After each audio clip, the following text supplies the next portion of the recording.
জয়মূলীবাসী, আজকে আমি আপনাদের সামনে যে বিশ্লেষণটা করব সেটা হচ্ছে 2024 সালে লোকসভা ভোট। তো 2024 সালে বিজেপির বিরুদ্ধে বিপক্ষ দলগুলো যে জোট করেছে বা করতে চলেছে, বিভিন্নভাবে তারা চেষ্টা চালাচ্ছে বিপক্ষ দলগুলি জোট করা। কখনো 24টা দল, 23টা দল, কখনো 20টা দল বসছে, আলোচনা হচ্ছে। তো এই বিপক্ষ দলগুলি জোট সম্পর্কে বামন মেশরাম, রাষ্ট্রীয় অধ্যক্ষ ভারত মুক্তি মোর্চা, তিনি কি বললেন সেটাই হিন্दी থেকে বাংला আমি বিশ্লেষण করব आज के। 2024 का इलेक्शन जैसे जैसे नज़दीक आ रहा है, विपक्षी पार्टियों ने एकजुटता दिखानी शुरू कर दी है। जैसे तमाम विपक्षी दल बिहार से हो, केजरीवाल हो, कांग्रेस से हो, तो एकजुट में आ रहे हैं। तो इसको कैसे देखते हैं? क्या बड़ा विपक्ष खड़ा होना चाहिए? क्योंकि एक तरफ आप यात्रा भी निकाल रहे हैं ईवीएम के विरोध में। ये जो 23 तारीख को अपोजिशन पार्टी की एकता करने का प्रयास किया जा रहा है, सबसे पहले तो ये प्रयास जो है ये खुशी की बात है कि वो लोग जो है ऑल अपोजिशन पार्टी के लोग इकट्ठा होने की कोशिश कर रहे हैं।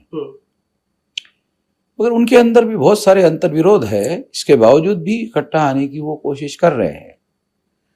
और इतने इकट्ठा आने मात्र से ही बीजेपी को परास्त करना संभव हो जाएगा, अभी ऐसा इतना लग नहीं रहा है, इतना आसान नहीं है। दूसरा, फॉर एग्जाम्पल कि जब ये मीटिंग करवाने की कोशिश हो रही थी तो उस समय 22-23 दल के लोग उनके साथ में थे। फिर वो 22-23 के दल 22 हो गए, फिर 20 हो गए, फिर 18 हो गए, फिर अभी पता चल रहा है कि 16 दल के लोग जो है इकट्ठा हो रहे हैं। तो इसका मतलब है कि 6-7 दल जो है ये बीच के पीरियड में बीजेपी के लोगों ने डर पैदा करके उनको अलग करने की कोशिश की। तो बीजेपी के लोग इस एकता की वजह से डरे हुए हैं। उनको लगता है कि अगर ये सारे लोग इकट्ठा हो गए तो फिर तो उनको चुनाव जीतना इतना आसान नहीं होगा, क्योंकि तीसरी टर्म होगी। तीसरी टर्म में वैसे ही बहुत सारे लोग बीजेपी के विरोध में हो गए हैं, बहुत सारे इश्यूज है। उनको ऐसा लग नहीं रहा है कि तीसरे इश्यूज को आसानी से जीता जा सकता है। तो इसलिए एक तो ये लोग इकट्ठा हो रहे हैं, इसकी वजह से भी हिंदू मुसलमान का फसाद करवाने का कार्यक्रम किया जा रहा है। दूसरा, इकट्ठा ना आने पाए इसके लिए इन दलों के लोगों को फाइलें ओपन करने का, सीबीआई और सीआईडी का और ईडी का डर दिखाकर भी उनको अलग किया जा रहा है। तो बीजेपी के लोग डरे हुए तो है, इसके बावजूद भी अपोजिशन पार्टी के लोगों को ऐसा लग नहीं रहा कि हम लोग केवल इकट्ठा आने मात्र से हम लोग चुनाव जीत जाएंगे। ऐसा उनको लग रहा है। तो ये अगर लग रहा है तो कोई गलत बात तो नहीं है, उनकी समस्याएं है, मगर ये वेलकम मूव है, अच्छा है कि वो इसको सफल हो सकते हैं क्या? আমরা মেশরামজির কথা শুনলাম, এমএনটিভির যে সাক্ষাৎকার তিনি দিয়েছেন এমএনটিভিতে। বিপক্ষ দল মানে কংগ্রেস, কেজরিওয়াল বা আরও বিভিন্ন দল মিলে একটা প্রয়াস চালাচ্ছে বা চেষ্টা চালাচ্ছে 2024 সালে বিজেপির বিরুদ্ধে একটা বড়সড় দাঁড় করানো, রাজনৈতিক প্ল্যাটফর্ম দাঁড় করানো। তো এটা মেশরামজি বললেন যে এটা খুব খুশির খবর যে বিরোধীরা একাট্টা হচ্ছে, চেষ্টা চালাচ্ছে, কিন্তু মানে একাট্টা হলেই যে বিজেপিকে পরাস্ত করা যাবে এটা কিন্তু মেশরামজির একটু সন্দেহ আছেন। উনি বলছেন যে এর মধ্যে আরও কতগুলো নিয়ম কানুন আছে যেগুলো আরও গভীরভাবে বিশ্লেষণ করা দরকার, এবং পরবর্তীকালে আমরা ভিডিওতে আরও শুনব যে কিভাবে একাট্টা হলে বিজেপিকে পরাস্ত করা যেতে পারে বা মোদিকে পরাস্ত করা যেতে পারে, সেটা নিয়ে আমরা আরও একটু শুনে নেব উনি কি বলছেন। মেসামজি যে বিশ্লেষণটা করলেন যে প্রথমত বিপক্ষ দল একাট্টা হয়েছে, কিন্তু ধীরে ধীরে তাদের যে সমর্থন, প্রথমে 22 জন, তারপরে 21 জন, তারপরে 20 জন, আশা সেরকম কমতে কমতে 16টা দলের বিপক্ষ জোটে পর্যন্ত মিটিং হয়েছে। এইখানে বিজেপি একটা প্ল্যানও করেছে যে ভয় দেখিয়ে, মানে সিবিআই, ইডি এসব গোয়েন্দা বিভাগের ভয় দেখিয়ে কতগুলো দলকে তারা সরিয়ে নিয়েছে। তার মানে বিজেপিও এই বিরোধী যে একটা প্ল্যাটফর্ম তৈরি হচ্ছে তাতে ভয় পেয়েছে, যার কারণে ভারতবর্ষে তারাও একটা পরিকল্পনা করে কিভাবে বিপক্ষ জোটকে কমানো যায়, তার শক্তি দুর্বল করা যায়, সেই জন্যে বিজেপিও চেষ্টা করছে। মেসামজি যেটা বললেন যে বিপক্ষ দলগুলো যখন একাট্টা হচ্ছে, বিজেপি তখন তাদের বিভিন্ন কেস ফাইল ওপেন করছে, অনেক লিডারের ভয় দেখাচ্ছে। আবার বিপক্ষ দল যে জোট বেঁধেছে তাদেরও মনে একটা সন্দেহ আছে যে জোট বাঁধলেই যে বিজেপিকে হারানো যাবে এরকম কোনো নেই। তবুও মেসামজি বললেন যে এটা একটা ভালো দিক, শুভ দিক, যে একাট্টা হওয়ার একটা প্রয়াস চলছে, চেষ্টা চলছে, এটা একটা ভালো দিক। अगर वो इकट्ठा आते हैं और भी लोगों को, तमाम लोगों को इकट्ठा करने की कोशिश करते हैं तो वो सफल हो सकते हैं। मगर उत्तर प्रदेश में अगर अपोजिशन पार्टी के लोग इकट्ठा नहीं आए, जैसे फॉर एग्जांपल कि उत्तर प्रदेश में अखिलेश यादव के पास 32% वोट है और बीजेपी के पास 50% वोट है, और अभी अपोजिशन पार्टी में कोई ऐसी पार्टी नहीं है मजबूत पार्टी जो गठबंधन में इनके साथ में है, अखिलेश यादव के साथ में।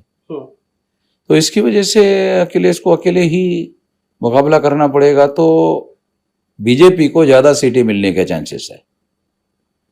और अगर बीजेपी यूपी में ज्यादा सीटें लेने में कामयाब हो गई तो शायद सेंटर में अपोजिशन की सरकार नहीं बन पाएगी। उत्तर प्रदेश का समाधान वो कैसे कर पाते हैं इसके ऊपर सरकार निर्भर है। 3 राज्य इस पे मेजर रोल प्ले कर सकते हैं। बिहार में 40 सीटें, महाराष्ट्र 48 सीटें हैं और यूपी 80 सीटें हैं। तो 40 और 80, 120 और 48, 168 तो 3 ही स्टेट के। ये 3 स्टेट का मैनेजमेंट कैसे होता है इसके ऊपर बहुत सारी बातें निर्भर है। इसमें अभी सबसे बड़ी कमजोरी जो है वो यूपी में है। तो जैसे अभी और बीजेपी गठबंधन जो है दिन ब दिन यूपी में, बिहार में मजबूत हो रहा है, लगातार मजबूत हो रहा है। और जो राज्यों में चुनाव हो रहे हैं, कर्नाटका में जैसे कांग्रेस सरकार बनी है। बिहार में अपना जो रामविलास पासवान का बेटा है वो भी बीजेपी गठबंधन में जाने के लाइन में लगा हुआ है, और जो जीतन राम मांझी है वो भी। तो इससे तो मतलब बहुत बड़ा जो शेड्यूल कास्ट का वोट बेस है वो शेड्यूल कास्ट का वोट बेस बीजेपी की तरफ जाने की दिशा में आगे बढ़ रहा है। मेसामजी এই বিপক্ষ দলের জোট সম্বন্ধে খুব গুরুত্বপূর্ণ একটা কথা তুলে ধরলেন যে বিপক্ষ দল চেষ্টা চালাচ্ছে ভালো দিক, কিন্তু তিনি উত্তরপ্রদেশকে একটা ভালো উদাহরণ দিলেন যে উত্তরপ্রদেশে বিপক্ষ দল এখনও ঠিক মজবুত কিছু প্ল্যাটফর্ম তৈরি করতে পারেননি, যেখানে অখিলেশ যাদবের 32% ভোট আছে এবং বিজেপির 50% ভোট রয়েছে। তো সেখানে যদি বিপক্ষ দল ভালো প্ল্যাটফর্ম না দিতে পারেন তাহলে অখিলেশ যাদবকে একা লড়াই করতে হবে। তাহলে অখিলেশ যাদব একা লড়াই করলে বিজেপির সাথে যে তেমন ভালো রেজাল্ট করবে এটা আশা করা যায় না। এটা বরঞ্চ বিজেপিরই জেতার সম্ভাবনা বেশি থাকবে। এরকমভাবে মেশ্রামজি একটা চিন্তাভাবনা বললেন।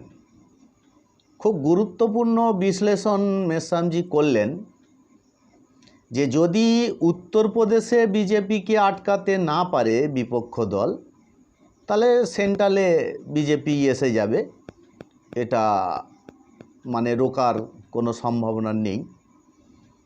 তো তিনি একটা পথ মেশ্রামজি ভালো বললেন যে ভারতবর্ষের 3টে রাজ্য খুব মেজর রোল প্লে করবে। একটা হচ্ছে উত্তরপ্রদেশে 80টা সিট, বিহারে 39টা সিট এবং মহারাষ্ট্রে 48টা সিট। তো টোটাল 80 আর 48 আর এদিকে 39, তো 167-68টা সিট এই 3টে রাজ্যে আছে, খুব গুরুত্বপূর্ণ।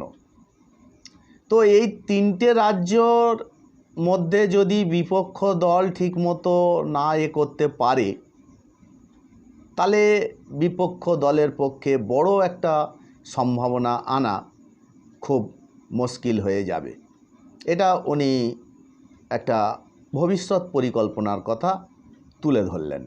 আমরা শুনলাম মেশ্রামজির কথা যে উত্তরপ্রদেশ একটা খুব গুরুত্বপূর্ণ রাজ্য, যেখানে 80টা সিট আছে।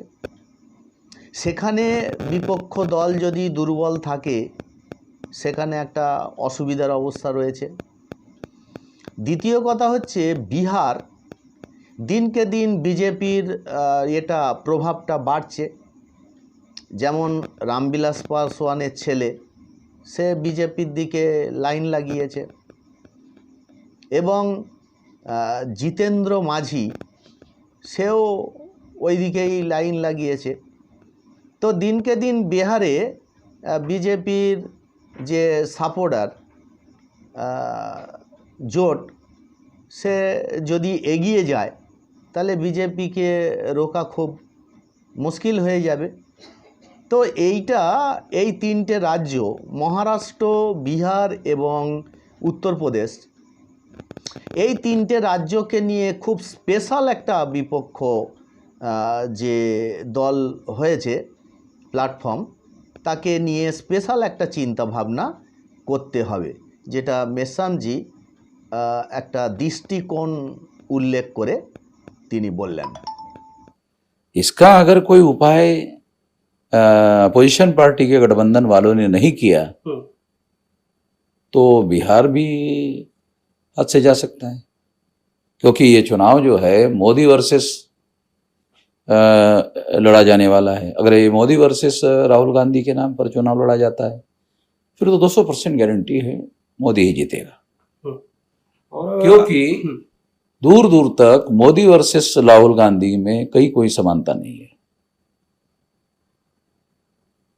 मोदी वर्सेस अगर शरद पवार लड़ाई होती है तो बीजेपी को मुश्किल जाएगा, मोदी वर्सेस नीतीश कुमार की लड़ाई होती है तो मोदी के लिए मुश्किल जाएगा। ये बातें हैं। तो जैसे कर्नाटका में पिछले कुछ समय कांग्रेस सरकार बनी तो कांग्रेस को एक उम्मीद जगी है कि शायद सेंटर में और लोगों में है कि शायद केंद्र में परिवर्तन हो सकता है। तो क्या आप देखते हैं कि जैसे राज्यों में समीकरण चेंज हो रहा है तो विपक्ष को ऐसे हौसला मिल हाँ, रहा है? कर्नाटक गवर्नमेंट, कर्नाटक में बीजेपी के चुनाव हारने से और कांग्रेस के चुनाव जीतने से कांग्रेस के लोगों के हौसले बढ़े हुए हैं। केवल हौसले बढ़े होने से कांग्रेस बहुत बड़े शक्तिशाली बन गई है। कांग्रेस राज्यों का विश्लेषण करने के बाद पता चलता है कांग्रेस का संगठन बहुत लचर और बहुत कमजोर है। जैसे जैसे अगर 80 सीटें लड़ना है या यूपी में, तो उनको तो कैंडिडेट भी नहीं मिलेगी। कांग्रेस इतना इतना कमजोर स्थिति है कांग्रेस की कि अगर उनको 80 लोकसभा की सीटें लड़नी है तो 80 जगह उनको कैंडिडेट मिलेंगे क्या, ये सवाल है। इतनी कमजोर है। अगर हर आदमी को मान लो कांग्रेस पैसा देकर खड़ा करवा दे तो खड़ा तो करवाया जा सकता है किसी को भी। मान लो 1-1 करोड़ 2-2 करोड़ दे करके अगर खड़ा करवा दिया जाए तो वो लोग पैसा ले करके चुनाव नहीं लड़ेंगे, पैसा ले लेंगे। মেসামজি একটা খুব বিশেষভাবে একটা কথা তুলে ধরলেন যে বিপক্ষ দলে যদি ভোট টানতে হয় একদিকে মোদি ভার্সেস বিপক্ষের কোনো একটা মুখে দেখিয়ে ভোট হবে, তো সেখানে যদি রাহুল গান্ধীকে সামনে আনা হয় তাহলে মোদি ভার্সেস বিপক্ষ রাহুল গান্ধী 200% মোদি জিতে যাবে। এটা কোনো বিপক্ষ দলের পক্ষে আটকানো সম্ভবই হবে না, এটা তিনি ভবিষ্যৎবাণী করলেন। মেসামজি একটা খুব সুন্দর সাজেশান দিলেন যে এই মুহূর্তে বিপক্ষ যে প্ল্যাটফর্ম সেখানে মোদির বিরুদ্ধে শারদ পাওয়ার একটা ভালো মুখ হতে পারে। এটা একটা খুব গুরুত্বপূর্ণ বিপক্ষ মুখ হতে পারে মোদির বিরুদ্ধে। আর একটা তিনি নাম করলেন যে বিজেপির মোদির বিরুদ্ধে নীতিশ কুমার একটা ভালো মুখ হতে পারে বিপক্ষের পক্ষে। তো এমএনটিভির তরফ থেকে বিজেপি কর্ণাটকে হেরেছে, কংগ্রেস জিতেছে, এই রকম একটা বিষয় উঠে এলো মেসামজির কাছে। তো মেসামজি যেটা আলোচনা করে বললেন যে একটা রাজ্যে কর্ণাটকে কংগ্রেস জিতেছে, বিজেপি হেরেছে, এখানে কংগ্রেসের মানুষের প্রেরণা বেড়েছে, কংগ্রেসের সমর্থকদের প্রতি আশা বেড়েছে, ঠিক আছে। কিন্তু রাজ্যে রাজ্যে যদি বিশ্লেষণ করা যায় তাহলে কংগ্রেসের অবস্থা মোটেই ভালো নয়। কংগ্রেস বিপক্ষ হিসাবে ও মোদির বিরুদ্ধে দাঁড়াতে পারবে না, এটাই তিনি ভবিষ্যৎবাণী করলেন এবং একটা সাজেশান ভারতবর্ষের বুকে তিনি রাখলেন। কংগ্রেস সম্বন্ধে মেসামজি একটা ভালো উদাহরণ দিলেন। উত্তরপ্রদেশ, যেখানে 80টা সিট রয়েছে, সেখানে কংগ্রেসের একটা ক্যান্ডিডেট দেওয়ার মতো অবস্থায় নেই। তো সেখানে যদি কংগ্রেস ক্যান্ডিডেট দিতে পারে, কারণ কংগ্রেসের তো টাকার অভাব নেই, একটা ক্যান্ডিডেটের পিছনে ক্যান্ডিডেট দিয়ে 1 কোটি টাকা দিয়ে দিতে পারে, 2 কোটি টাকা দিয়ে দিতে পারে। কিন্তু তাতে কি হবে, ক্যান্ডিডেটরা ওই টাকা নিয়ে নির্বাচন কেউ লড়বে না, ও টাকা নিয়ে চলে যাবে। তো এই রকমই অবস্থা কংগ্রেসের। সেখানে বিপক্ষ প্ল্যাটফর্মে কংগ্রেসের রাহুল গান্ধী মুখ নিয়ে নির্বাচনে, আগামী লোকসভা নির্বাচন অর্থাৎ 24-এর লোকসভা নির্বাচনে লড়া, মোদির তৃতীয়বার জেতা খুব একটা অসুবিধা হবে না। তো সেই কারণে আজকে যে আলোচনাটা হলো এবং আমি যে বিশ্লেষণটা করলাম, তো এখানে দেখা যাচ্ছে মেসামজি একটা গুরুত্বপূর্ণ সাজেশান ভারতবর্ষে যারা বিপক্ষ, মানে বিজেপি বিপক্ষ বা মোদি বিরুদ্ধে লড়াই করার জন্যে প্রস্তুতি নিচ্ছেন, তো তিনি একটা ভালো সাজেশান দিয়েছেন। শারদ পাওয়ার মোদির বিরুদ্ধে একটা ভালো মুখ হতে পারে। এবং দ্বিতীয় তিনি নাম করেছেন যে নীতিশ কুমার। যদি এই রকম মুখ নিয়ে মোদির বিরুদ্ধে লড়াই করা যায় এবং বিপক্ষ দল শক্তিশালী হিসাবে প্রতিদিন প্রতি মুহূর্তে এবং আগামী দিনগুলো যে বাকি আছে 24-এর ইলেকশানে, আরও ছোট ছোট দল ভারতবর্ষে রয়েছে, তাদের সাথে সমঝোতা করে এবং বিশেষ করে এসসি এসটি ওবিসি মাইনরিটির অনেক সংগঠন রয়েছে, পলিটিক্যাল প্ল্যাটফর্ম রয়েছে, তাদের একসাথে নিয়ে যদি একটা গুরুত্বপূর্ণ বিপক্ষ দল দাঁড়িয়ে যাওয়া যায়, তাহলে আগামী লোকসভা নির্বাচনে বিজেপি এমনিতেই ভয় পেয়ে আছে, তৃতীয়বারের নির্বাচনে কোনো কাজই করেনি, মানুষ সবই প্রায় বিপক্ষে, বেশিরভাগই দল বিপক্ষে আছে। তো এই জায়গায় একটা ভালো সুযোগ মেসামজি যে সাজেশান করেছেন, শারদ পাওয়ারকে সামনে রেখে বিপক্ষ দল গঠন করা মোদির বিরুদ্ধে, অথবা দ্বিতীয় নাম তিনি নিয়েছেন নীতিশ কুমারকে সামনে রেখে বিপক্ষ একটা বড় প্ল্যাটফর্ম তৈরি করে বিজেপিকে চ্যালেঞ্জের মুখে ফেলে দেওয়া, মোদিকে চ্যালেঞ্জের মুখে ফেলে দেওয়া। এটা খুব গুরুত্বপূর্ণ সাজেশান। বিপক্ষ একজোট হচ্ছে এবং আগামী দিনে শক্তি আরও বাড়াতে হবে। তার জন্যে যে প্ল্যান পরিকল্পনা নিতে হবে, নিয়ে এগোতে হবে, তাহলে বিজেপিকে পরাস্ত করা সম্ভব হবে। এইটুকু আমরা মেসামজির কাছ থেকে একটা ভবিষ্যৎ পরিকল্পনা বা চিন্তাভাবনা আমরা দেখতে পেলাম, শুনতে পেলাম। তাই দর্শকদের কাছে, বিশেষ করে মূল্যবাসিকতার তরফ থেকে, আপনারাও এটা শুনুন, বিশ্লেষণ করুন এবং আগামী দিনে আমি এ বিষয়ের ওপরে আরও তথ্য তুলে ধরব, বিশ্লেষণ করব। এইটুকু বলে আজকে শেষ করলাম। প্রত্যেককে জয় মূল্যবাসী, জয় সংবিধান, জয় ভারত।